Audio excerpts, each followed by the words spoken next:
Ready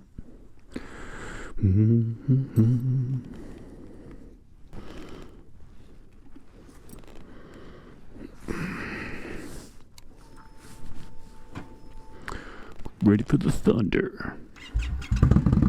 Oh my god. Also forgot ear protection again. Give him just a second to warm up and we'll get out of here. Let's talk about why, I mean, even if this is working. Also, this is a first go of doing the motovlogging thing in quite a while. So we'll see. We'll see how this goes. But let's talk about the Scout and how we got here to kind of bring this story up to date. I don't know what, 2 or 3 years later after the last one, maybe. So if you're new around here, I started motovlogging on a 2015 Triumph Thruxton Ace Cafe Special Edition. I absolutely fell in love with the Thruxtons, with Triumph and the history that was there, and that modern classic motorcycle was my thing. But after about 5 years and 5,000 miles on the bike-ish, I started to yearn for something that had just a little bit more power, something that was more sporty, something that felt a little more, I don't know, just big boy, I guess, because my modern classic was not very conducive to what I was doing. And while I loved how it looked, riding on the highway was not fun. I mean, and I'm not even talking like interstate. I'm talking like state highway, county roads, you know, 55 plus. And that was not my jam. It was tough. Fifth gear was not the best. You were really high in the revs in fifth gear at about 55, and there was nothing else. There was no sixth gear to it. It was only the 900, so I just kind of struggled, and it wasn't really working for me. So I moved on, and this is not documented in any way, because after that point I sold it and I got a 2021 Triumph Street Triple RS 765. So I moved up to a 765 cubic inch Street Triples, you know, naked sport bike, 6 gears, quick shifter, 121 horsepower, only like 65-ish pound-feet of torque, but that thing was an animal. And for the first probably year, I was all about that motorcycle. I thought it was so cool that you could just lean and flick and turn and just rip through the gears, and oh my gosh, it was everything, man. It was so cool.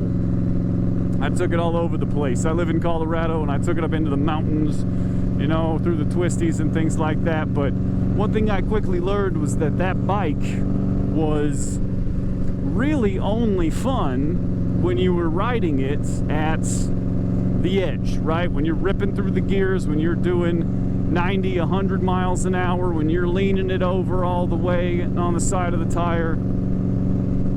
And while that was cool, it's not really my riding style. I am not a hoon. I don't like to ride wheelies. I don't enjoy riding extremely dangerously. I can appreciate speed and everything like that, but to cruise around on, it wasn't even that fun. You know, it was just something that, like, you're bent over it, you're up on it, you're just riding this little engine with a seat on it, which is, I mean, could be what this is. This is a lot bigger, but, and I don't know, it just sat in my garage. I'd ride it every now and then. I only put about 1,600 miles on it.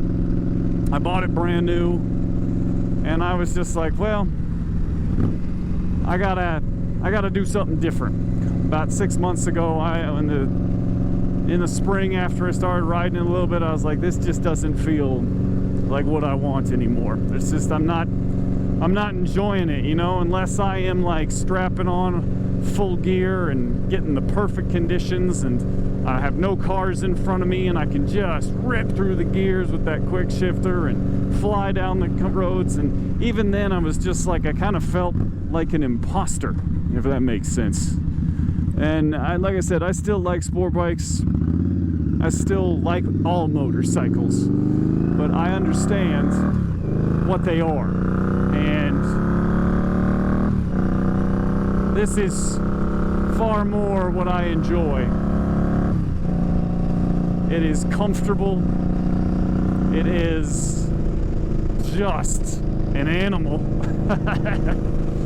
And I don't have to be flying down at, you know, 85, 95 miles an hour over here to enjoy it. And I think that's the biggest thing for me. And so last week I sold it. I sat down with my better half and had a discussion about it, and she was very encouraging, and so I started looking around, and I knew what I wanted, right? I wanted something that was aesthetically pleasing to me, something that was just cool again, you know, turned heads because of what it looked like, what it sounded like, not for how fast I was going and how dangerous it was. And I loved the Triumph bobber style, but to be honest with you, even though it had a 6-speed and, you know, it was a lot of what I was looking for, this fit better. It was bigger. The styling on it was just beautiful. And I had some hesitation because the only cruiser style bike I'd ever ridden before was my father's V-Star. And that V-Star was a 1200. Hang on, I got an itch on my, oh. It was a 12, no, it was 1100, maybe it was 1100 V-Star, and it was huge. I mean, it had the full fairing on the front of it. It was geared for the highway. It was geared for long riding. It was just a big boy, and I was not about that. I mean, I don't know, it even had the like rear controls for shifting, and he didn't have an exhaust on it, but I mean, it was a Yamaha, right? We all know what those are like. And it was a reliable bike, but it just wasn't for me. It was just big, wide, big. It had these big like handlebars, like a beach bicycle down here, and I didn't like it.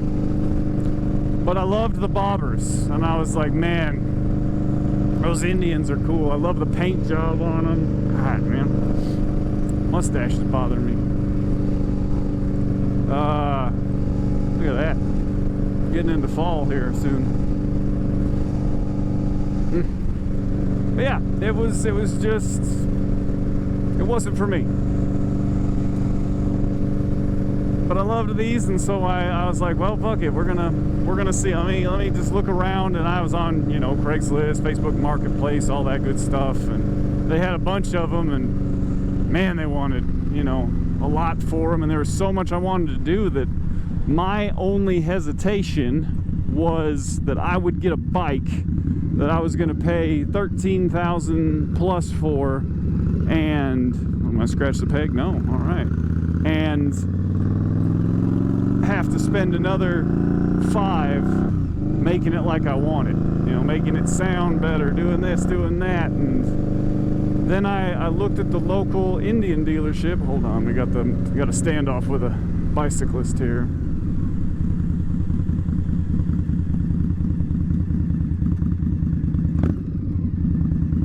I hate this corner because they don't push the button to make the signal go. And then it's blind because you can see down there, it's just like straight, and then there's all these trees. Drives me crazy.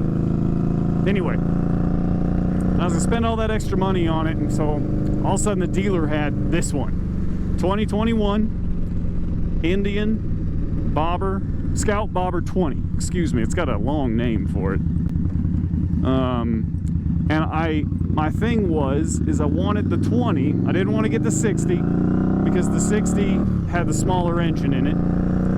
Even though I do like the engine look on the 60 better because it's blacked out, this was the bike I wanted because it has the wheels.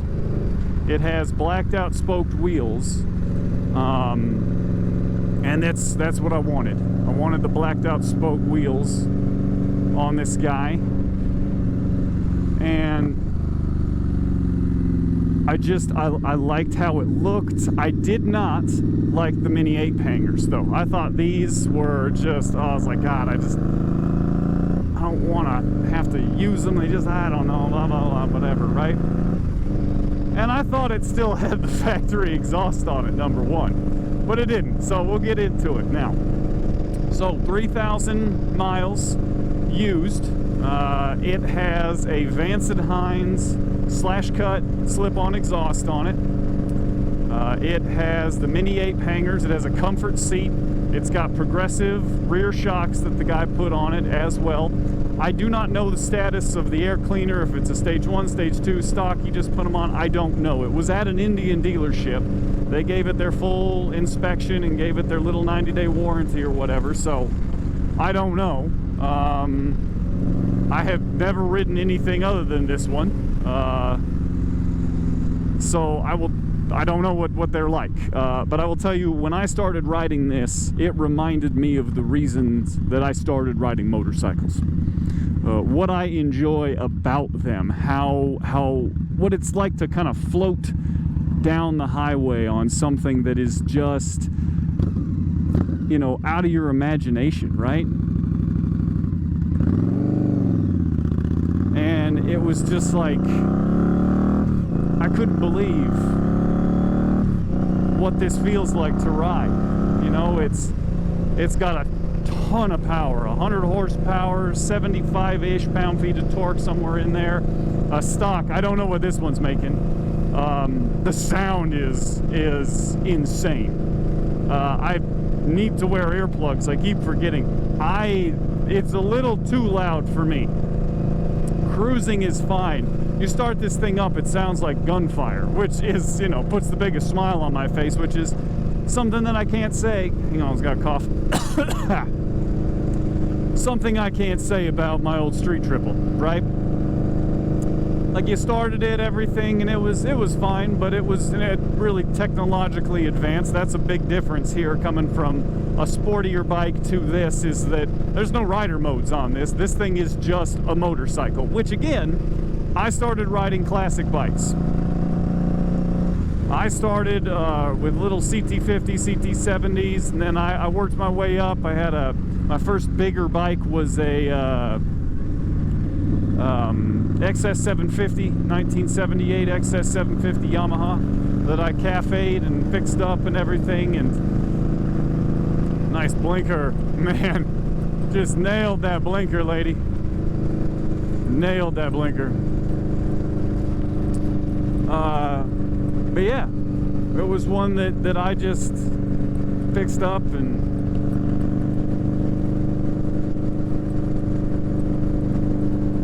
so this was a whole new, I don't know what we just did. We had our blinker on. I'm trying to figure out what this Jeep is doing. But this bike is so cool. I love that there's nothing in the way. It does have analog brakes, but it is just so analog. And that's what I love about it. Pull into the park here, we'll get off of it. Give you kind of a once-over tour. Yeah, we'll end it there. We're gonna make it. Whee!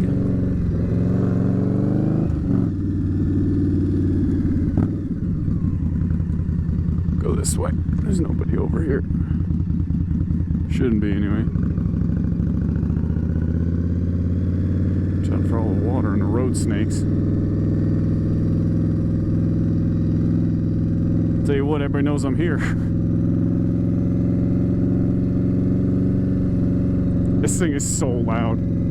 I have to be careful of the reason I gotta wear earplugs is because it like reverberates off the inside of my helmet and it like numbs my ears.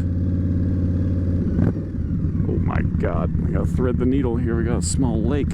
Holy shit balls. Go up here. I love this park. It's where I sit half the time when I'm at work. Alright, we'll just pull over right here. Let's see here. Kill it. So, one nice thing that I do like about it is I am 6'3", and I am like super bent knee. This thing is so low to the ground. I absolutely love that part. Brakes feel fantastic. They're a little different coming from the sport bike because the sport bike was, you know, Brembos and holy mackerel, man. Like, fuck me, that bike was insane. You just looked at the brake and that thing stopped. This one, I like it because they're stiff, but they have a good feedback to them, and it does stop really well in combination. Now, it does have the forward pegs on it, which I don't know if I like. The extended reach pegs, they're supposed to be for people my size, and like they work. You know, even my dad, who's like 5'8", he's able to get them to work. But I don't know, they're a little out there for me. I think I want to try and maybe get the reduced reach ones that bring them back a couple inches and put them here, just because I feel, I don't know, I've never been the kind of like splayed out like I'm in a recliner or something kind of rider, but I do like them. I mean, they do feel really good. I think it's real nice. Let's see. But it is the sagebrush smoke. Oh, I forgot to fucking put that back. I have to bend that in because it's on a swivel. I tell you, those pipes, those Vance and Hines slip-ons, man, they are so fucking loud. Like, holy crap. But I love this bike. I don't enjoy the chrome. I am going to change that. Eventually, it is going to go to a 2-into-1 exhaust on it. Going to change the headlight. Here, let's turn it off so we're not wasting power here. Not that it matters. It is charged. Let's open this guy so we can stop hearing me breathe on my hot air. Liquid cooled, you know, 1200 cc's, V-twin, and it's my first belt drive motorcycle. But I love this bike. I think it is just the coolest looking. One of the things I did right away was I took these reflectors that were on it off and just have these. I think that the cleaner we can make it look, the better. I'm going to get a vertical mount for that guy. It's coming. I love the underslung mirrors. These are great. You can see really well with them, which is really cool. I tried to do that on my street triple, and your elbows just blocked them because they didn't go down far enough. I do want to get a different headlight for it. I want to get the Indian one that's the LED. I think it just looks better. It is just kind of an old halogen, which it does its job. I don't really ride at night, but I just think it looks better and want to style it that way. This is the comfort seat that is upgraded to it, and with those progressive shocks, I did get to sit on a stock one, and there is no give to it. The standard one with the standard seat, the stock shocks on the rear is, I mean, it feels like there are no shocks on it. I will say the first complaint I have is the front shocks on this guy. I'm going to have to change the cartridges out or something because they're rock hard. I mean, they must bottom out, I'm guessing. So there need to be something there, but honestly, there's so much done to this bike already that I just love it. I love the look of it. This color is something I had never really seen before. I had not seen it on most of the Scouts that were for sale. This is the only one I have seen it on. I know that they have like a Chieftain with it and stuff like that, but yeah, I love this motorcycle. I think it is the coolest. I think if anybody who's coming from, you know, a sport bike or who is coming from something that is not used to this will be very happy. This bike has so much power. The throttle on it is great. I love that it goes all the way up to 8,000 RPM, although I never get there. I don't get up to that high in the rev range. Haven't yet. And I love how analog it is because it's real simple and I can take care of that. That is the thing about it that I like, is that it doesn't have all these computers, it doesn't have all this tuning that you need to do. And like on the Street Triple, if you wanted to tune it, or even if you even wanted to work on that fucking Street Triple, man, you had to have open ECU, or you had to have a way to clear the light, or else you had to take it to the dealer. And that bugs me because I like to take care of my bikes. This one, nothing. Real easy. A real cool part that I did find out is that down here, under this guy, there is a trickle charger built in. And this is a NOCO adapter to go to my NOCO power one that I just put on there. But yeah, it's just built in. You don't have to wire your own, which I thought was super cool. But yeah, that is my 2021 Indian Scout Bobber 20. There's going to be a lot more content with it and a lot more going forward. It's just like I said, getting this and getting back into it makes me really want to do this again and kind of keep updating it. I don't know, you know, what really happened. I mean, I know obviously what happened to me over the last few years, and I think that's a topic for another video, maybe a life update. But that's just wanted to get out and make something, test this out and see how the mic works, see how the GoPro works, get a feel for it, if you can even hear me when I was riding it, but we'll see. So thank you for watching, anybody who checked this out and who's still around. I know it's been years since I've posted anything or talked or done anything on this guy, but we're in a real good spot and we're getting back at it. So thanks, guys. Appreciate it.